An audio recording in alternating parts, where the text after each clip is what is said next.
Oke, baik. Assalamualaikum warahmatullahi wabarakatuh.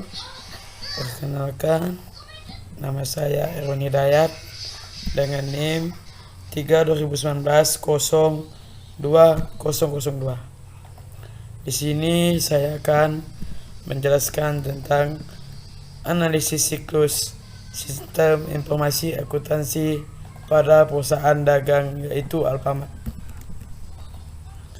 Sebelumnya saya akan membacakan profil perusahaan dagang Alfamart.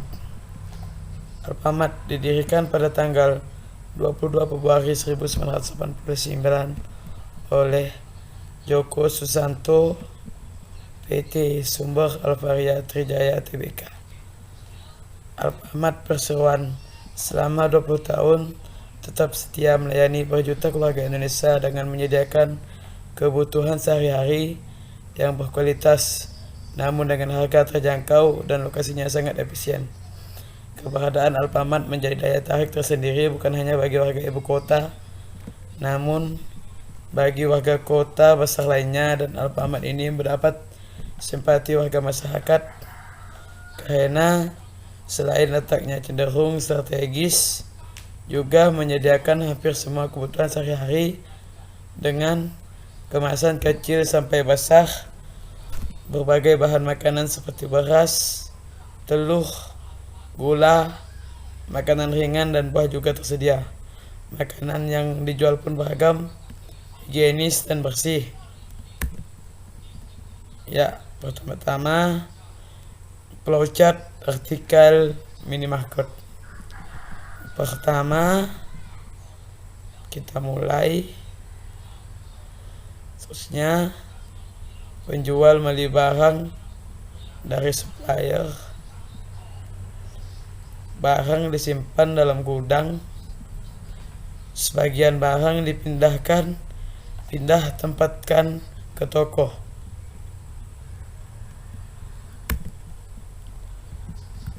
Kedua, siklus keuangan. Apa sih itu siklus keuangan? Siklus keuangan merupakan suatu sistem akuntansi yang mencatat dua kegiatan ekonomi, yaitu kegiatan bisnis untuk menambah modal dari pemilik dan kegiatan bisnis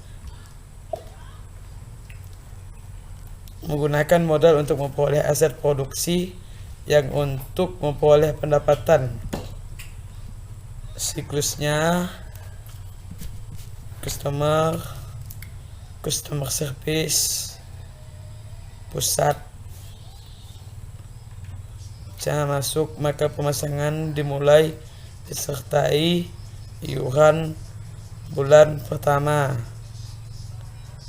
Customer menggunakan internet. Customer membayar tagihan. Administrasi perusahaan mendapat penerimaan kas. Customer akan mendapatkan pelanggan baru. Customer service lah untuk customer mendaftar pemasangan baru. Pusat mengembalikan semua berkas customer. Pusat ke service akan ditolak. Selanjutnya, siklus penggajian karyawan. Apa sih itu siklus penggajian?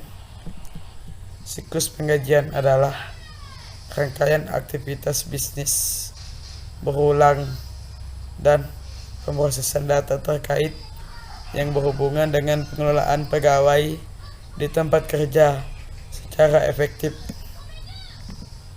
Flowchartnya main office yaitu kantor pusat. Kantor pusat masuk ke pengolahan data atau gaji pegawai. Gaji pegawai masuk ke kantor cabang. Kantor cabang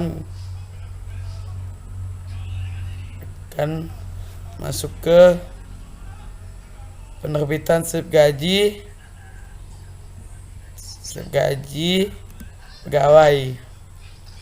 Kantor cabang akan membuat laporan keuangan. Laporan keuangan akan lari ke kantor pusat lagi.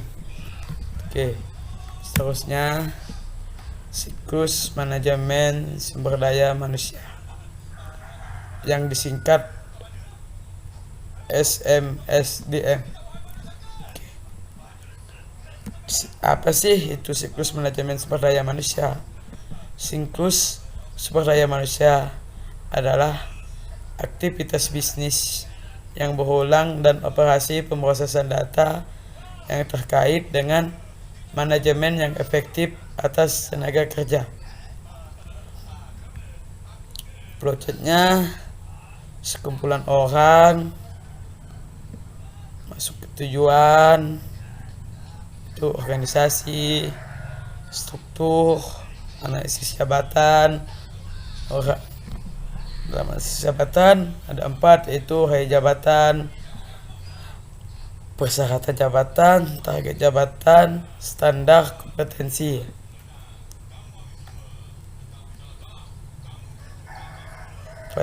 Dalam 4 tuh pasti ada evaluasi kinerja, yang dimana ada sistem imbalan, pendidikan dan pelatihan, karir, reward, punishment, PHK, pensiun. Pendidikan dan pelatihan akan lari ke 4 juga, yaitu karir, reward, punishment, PHK, pensiun. Ini atasnya di urai jabatan pasti akan merekrut anggota, rencana dan kebutuhan jabatan, seleksi, orientasi atau penempatan. Dalam tujuan tuh pasti ada tugas dan tanggung jawab, evaluasi jabatan. Selanjutnya sekian dari saya. Assalamualaikum warahmatullahi wabarakatuh.